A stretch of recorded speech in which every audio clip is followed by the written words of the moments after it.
December 2 Polipadyami. ఈ రోజు చేసే పూజలకు కోటి రెట్ల పుణ్యఫలితం లభిస్తుంది. శివునికి ప్రీతికరమైన కార్తీక మాసం మరికొద్ది రోజుల్లో ముగియబోతుంది. ఈ కార్తీక మాసంలో ప్రతి ఒక్కరూ అత్యంత భక్తి శ్రద్ధలతో శివుడిని పూజిస్తారు. ఈ కార్తీక మాసం చివరగా జరుపుకునే పండగ పోలిపాడ్యమి. కార్తీక మాస అమావాస్య మరుసటి రోజు పోలిపాడ్యమి జరుపుకుంటారు. డిసెంబర్ 2వ తేదీన పోలిపాడ్యమి వచ్చింది. డిసెంబర్ 1వ తేదీన కార్తీక మాసం ముగుస్తుంది. కార్తీక మాసం ముగిసిన మరుసటి రోజున పోలిపాడ్యమి జరుపుకుంటారు.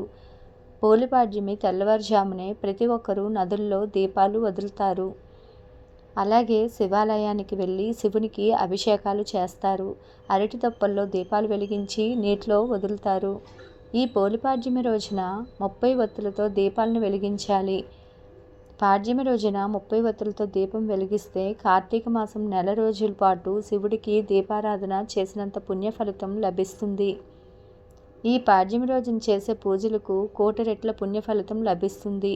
కార్తీక మాసం నెల రోజులు చేసే పూజల కన్నా పాడ్యమి రోజున చేసే పూజలకు విశేషమైన పుణ్యం లభిస్తుంది. మరి ఇంతటి పవిత్రమైన పోలిపాడ్యమి రోజున శివుడిని ఎలా పూజించాలి, 30 ఒత్తుల దీపం ఎలా వెలిగించాలి, అరటి తొప్పల్లో దీపాలు ఎలా వెలిగించాలి, నదుల్లో దీపాలు వదలలేని వారు ఇంటి దగ్గర దీపాలను ఎలా వదలాలి, అలాగే పాటించవలసిన నియమాలు ఏంటో ఇప్పుడు ఈ వీడియోలో తెలుసుకుందాం.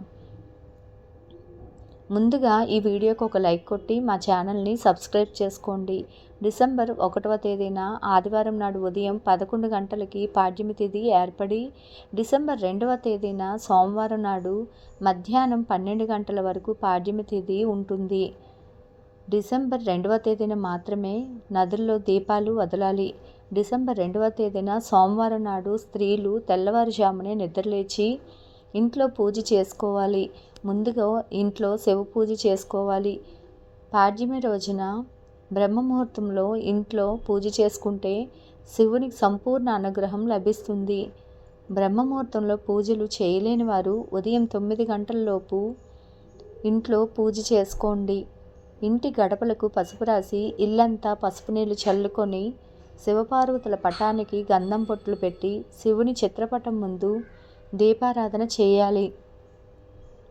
పాడ్యమి రోజున విశేషంగా 30 ఒత్తులతో దీపారాధన చేయాలి. ఎందుకంటే కార్తీక మాసం 30 రోజులు పాడ్యమి రోజున 30 ఒత్తులు వెలిగిస్తే ఈ కార్తీక మాసం నెల రోజుల పాటు శివుడికి పూజించినంత పుణ్యఫలితం లభిస్తుంది. ఈ పాడ్యమి రోజున ముఖ్యంగా ఆవు నెయ్యితోనే దీపారాధన చేయాలి, లేదా వెన్నతోనైనా సరే దీపాన్ని వెలిగించవచ్చు. మట్టి ప్రమిదలో ఆవు నెయ్యి పోసి అందులో 30 ఒత్తులు వేసి మీ పూజ గదిలో ఉన్న శివుని చిత్రపటం ముందు దీపం వెలిగించాలి. పూజలో నైవేద్యంగా ఒక బెల్లం ముక్కను నివేదించండి. చివరగా శివునికి హారతి ఇచ్చి శివునికి నమస్కారం చేసుకొని 5 ప్రదక్షిణలు చేయండి.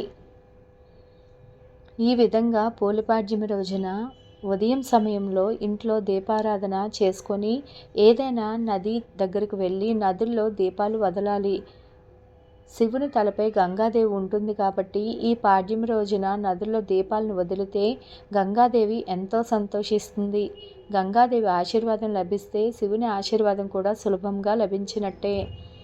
అయితే ఈ పోలిపాడ్యమి రోజున నదిలో దీపాలు వదిలి వెళ్ళని వారు తూర్పు దిక్కుకు తిరిగి సూర్యుడికి అర్ఘ్యం సమర్పించాలి. తర్వాత ఒక అరటి దొప్పను తీసుకోండి. అరటి దొప్పకు దైవంగా భావించి పసుపు రాసి కుంకుమ బొట్లు పెట్టి అరటి దొప్పను పూలతో అలంకరించండి. తర్వాత 3 లేదా 5 పువ్వు ఒత్తులు తీసుకొని వాటిని ఆవు నెయ్యిలో ముంచి ఆ ఒత్తులను అరటి దొప్పలో వేసి ఒత్తులను వెలిగించి నదిలో వదలాలి. నదిలో వదిలిన ఈ దీపాన్ని పోలి దీపం అని అంటారు. పోలి దీపం నీటిలో వదిలిన తర్వాత 3 సార్లు ఆ దీపాన్ని ముందుకు తోస్తూ నమస్కారం చేసుకోవాలి. అలాగే నదిలో ఉన్న నీటిని గంగాదేవిగా భావిస్తూ నదిలో పసుపు కుంకుమలు అలాగే పువ్వులను వేసి నదికి నమస్కారం చేసుకోవాలి. నదిలో ఉన్న నీటిని తలపైన చల్లుకోవాలి. నదుల్లో ఎలా దీపాలు వదిలిన తర్వాత ₹1 బిళ్ళని మీ చేతిలో పట్టుకొని మీ మనసులో ఏదైనా ఒక కోరిక కోరుకుంటూ 3 ప్రదక్షిణలు చేసి ఆ రూపాయి బిళ్ళను నదిలో వేయండి. ఇలా వేయడం వలన మీ మనసులో కోరికలు త్వరగా నెరవేరుతాయి. ఈ విధంగా పోలిపాడ్యమి రోజున మధ్యాహ్నం 12 గంటలలోపు నదిలో పోలి దీపాలను వదలాలి. అయితే నదులకు వెళ్ళలేని వారు మీ ఇంట్లో ఉన్న తులసి కోట ముందు దీపాలను వదలవచ్చు. తులసి మొక్కలో 33 కోట్ల మంది దేవతలు నివసిస్తారు కాబట్టి తులసి మొక్క ముందు ఒక పెద్ద పళ్ళెం పెట్టి అందులో నిండుగా నీళ్లు పోసి నీటిలో పసుపు, కుంకుమలు, పూలు అలాగే రూపాయి నాణాన్ని వేసి అరటి దొప్పలో దీపాలను వెలిగించి వాటిని నీటిలో వదిలి నమస్కారం చేసుకొని నీటిని తలపైన చల్లుకోవాలి. ఈ దీపాలు కొండెక్కిన తర్వాత పళ్ళెంలో ఉన్న నీటిని ఎవరూ తిరగని ప్రదేశంలో పారబోయాలి.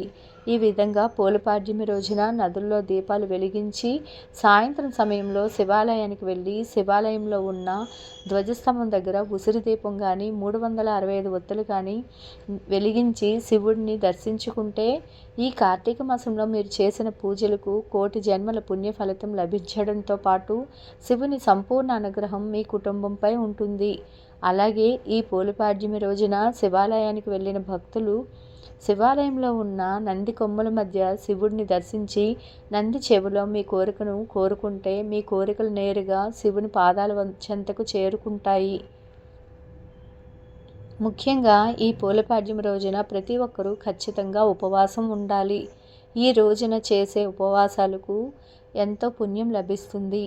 శివుడు అభిషేక ప్రియుడు కాబట్టి ఈ పోలిపాడ్యమి రోజున నీటితో కానీ ఆవు పాలతో కానీ శివుడికి అభిషేకం చేస్తే శివుని ఆశీర్వాదాలు మీకు లభించి మీకు డబ్బు కష్టాలు లేకుండా జీవితాంతం అష్టైశ్వర్యాలతో జీవిస్తారు.